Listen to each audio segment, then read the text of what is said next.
According to a damning new report from Business Insider, it looks like Marjorie Taylor Greene may be implicated in a possible insider trading scandal emanating from the White House.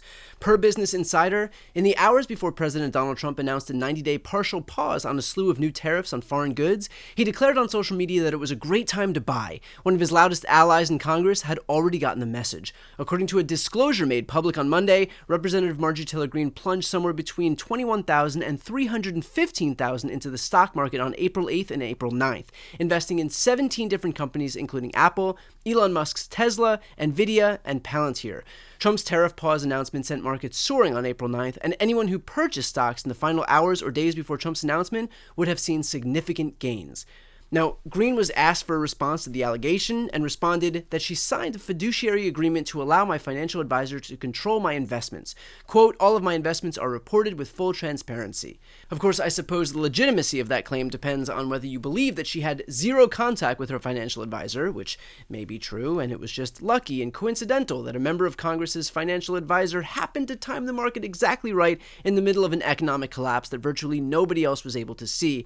Or, of course, the flip side is that, well, she got a heads up and benefited accordingly. I can't say one way or the other, but perhaps those watching might feel differently.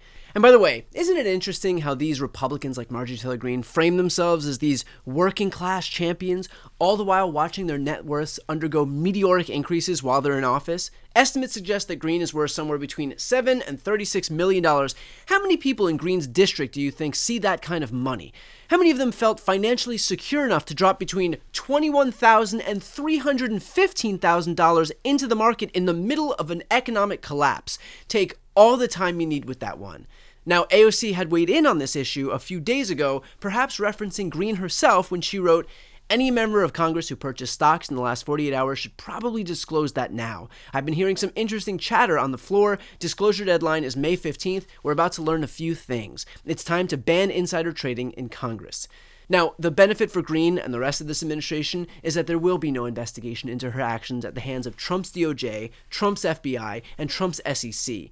But there are two avenues for potential investigation or prosecution. The first one, only with investigative power, is the House Ethics Committee, as campaign finance expert Joe Birkenstock explains here in a recent interview. The ethics committees have authority over people that are in the body, so you can get fired, you can lose your job, to some extent lose your career.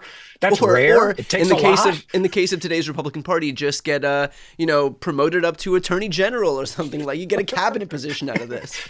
Sure. So, just one counterpoint, though, right? The ethics committees are unique in Congress in that they really are bipartisan. There are equal numbers of Republicans and Democrats on each committee, regardless of who holds the majority in the body. And a lot of people point back to the Matt Gaetz matter as one that, despite his role in the Republican Party, despite a lot of reasons Republicans might have had strategically to want to keep him in that seat, ultimately that investigation did result in his departure from the House after years and in a very private way, right? I'm not suggesting that means it's a really satisfying result, but there's more than zero exposure to members of the House or the Senate as a matter of those ethics processes. On the executive branch side, in a criminal sense, I completely agree. You need a U.S. attorney that's willing to prosecute. You need a Securities and Exchange Commission that's willing to investigate. And I certainly remain to be convinced that that's going to be done on a really even-handed basis going forward. And I know you may be thinking, look, if we're relying on House members to hold other House members accountable, doesn't exactly inspire confidence. But there is another avenue besides that, as Elizabeth Warren explains here. Think of it this way. Here's Donald Trump out there saying all kinds of stuff. He drives the market way down, goes totally into the toilet, gets flushed, moves through the pipes, and then he changes the whole thing and it shoots way back up. Right. Something happens in between those 2 points. And that is right before he makes those announcements that make the market say, yay, fabulous, he's not as crazy as we thought. A bunch of people buy shares of stock and they buy what are called calls so that they can leverage and buy even more shares of stock on very little money. The SEC ordinarily would just stop and investigate. They say, whoa, is this either insider trading, that is, few people were tipped off about what was going on, or is it just straight up market manipulation, even if it happens out in public? The SEC would ordinarily do that, but this is now Donald Trump's SEC. Right. So that's the real problem we've got here. But let me offer one more thought. Congress doesn't have that kind of access. And yeah, in theory, we could subpoena and so on, but that would take a majority and we're back at the same, right? Just back at the same dead end with Republicans. Doesn't let them off the hook, but it just says, can we keep looking for something that might be more effective? State attorneys general have the same opportunity to investigate, dig in, get what the facts are. So, for example, Letitia James, the Attorney General of New York, which has jurisdiction over the stock market and the trading that happens in New York, might decide she would take a look at this. And in fact, Joe Birkenstock reiterated Warren's claims. What about enforcement action at the states? Because A, these people aren't under, the jurisdiction of the federal government. They're not guided by what Donald Trump, by any edicts that Donald Trump says down. And B, pardon power wouldn't apply to crimes that were committed at the state level. Yeah, all correct. I mean, it is complicated. It's not to say that it's easy to enforce this kind of stuff through a state avenue. There are state statutes against fraud. There are state causes of action that a state attorney general could investigate.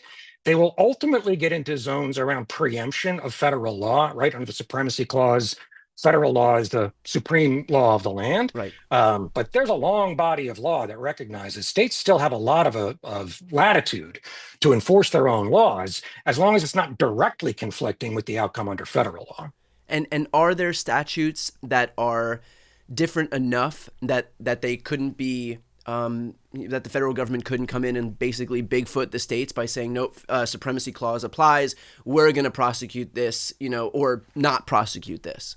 Yeah, in one word, yes. I mean, again, this question of preemption obviously is one that exists across the entirety of the policy zone, right? It's not limited to securities enforcement or anything else. And there is a long body of law that explains, and it states in particular, I mean, I do have some firsthand experience with preemption of the Federal Election Campaign Act, for example. States that enforce their own campaign finance laws typically do not acknowledge preemption of federal law until the Supreme Court issues a final mandate after literally every avenue of appeal has been exhausted. So it doesn't lend itself to a narrow yes or no answer, but in terms of can they investigate, do they have the authority to even start looking under some of these rocks? The answer is definitely yes. So look, whether or not Greene is investigated or prosecuted is obviously another matter entirely, but I think the more pertinent question right now, in this moment, is this. Do you want people in office whose goal is to enrich themselves at your expense? When the market was crashing and your 401ks were getting gutted, none of us had access to privileged information. None of us got rich off the backs of the poor or the working class. I am tired of watching the privileged operate by a different set of rules, and I'm even more tired of watching the privileged pretend that they're not privileged while they continue to fuck over everybody else. Marjorie Taylor Greene, worth millions of dollars and just a little bit richer after this week, is the same as Trump and Elon Musk, both billionaires, all of whom are exploiting our government to make themselves much, much richer, knowing that they control the very people who would be tasked with regulating them. This is corruption as overt as you could possibly find. The Republicans will run for office aligning themselves with the little guy who's getting screwed over, when in reality, they are the ones screwing over the little guy themselves.